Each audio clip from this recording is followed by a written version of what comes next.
Ekosisteme sê dat ons afhanklik is van lewe om te kan lewe. 'n Ekosisteem is daardie noodsaaklike verhouding, daardie noodsaaklike netwerk tussen organismes en hulle omgewing. Met ander woorde, daardie belangrikheid van 'n verhouding, daardie netwerk tussen 'n lewende wese en 'n ander lewende wese.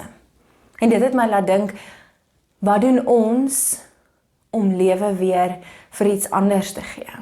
Ons het lewe ontvang. Vanoggend het elkeen van ons weer lewe ontvang. Met ons sintuie ervaar ons elke oomblik lewe. Maar eindig hierdie lewe by ons of leef ons dit verder uit? Want so baie in die wêreld hier waar ons leef, kom ons agter dat daar ongeregtigheid is.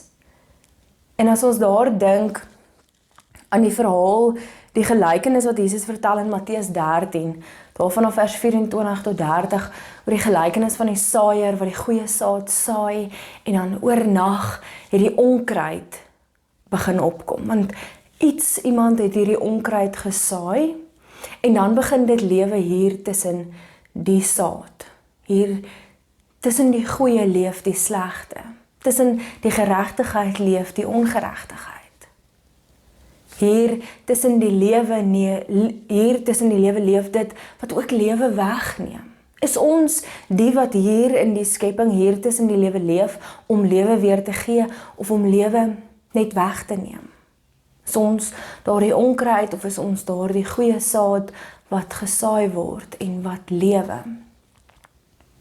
In hierdie gelykenis sê Jesus dan, laat die onkruid leef, want eers in die volgende wêreld sal hulle van mekaar geskei word. In die volgende wêreld sal daar met hierdie onkruid en hierdie ongeregtigheid dan nou ook plan gemaak word. Dis dan wanneer hulle uitgetrek word, dis dan wanneer hulle van die ander geskei word.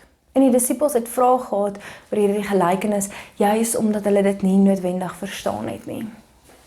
Net soos die ander gelykenisse van Jesus, is hierdie gelykenis daarom vir ons te verduidelik van die koninkryk van God. En die koninkryk van God is soos hierdie ekosisteem. Ons ontvang lewe en ons kan weer lewe gee. Dit is belangrik vir ons om hier in die koninkryk van God ons verhoudings en ons netwerke raak te sien en dit uit te leef. Die koninkryk van God kan vergelyk word dan nou met 'n ekosisteem. Ons ontvang lewe, maar ons gee ook lewe. Ja, partykeer is dit moeilik hier waar die ongeregtigheid is, hier waar die onkruid oral is. Maar juis in die koninkryk van God is die geregtigheid ook, is die goeie saad ook. En dit is ons wat nou juis hierdie saad wat reeds gesaai is, Jesus wat reeds die evangelie en sy wil aan ons verkondig het, Jesus wat sy liefde reeds as 'n daad aan ons bewys is, die Heilige Gees wat reeds hier teenwoordig is en wat saam met ons leef, wat dit vir ons moontlik maak om hierdie koninkryk van God verder te kan uitleef. Hierdie onsigbare werklikheid, 'n werklikheid vir ander te kan maak.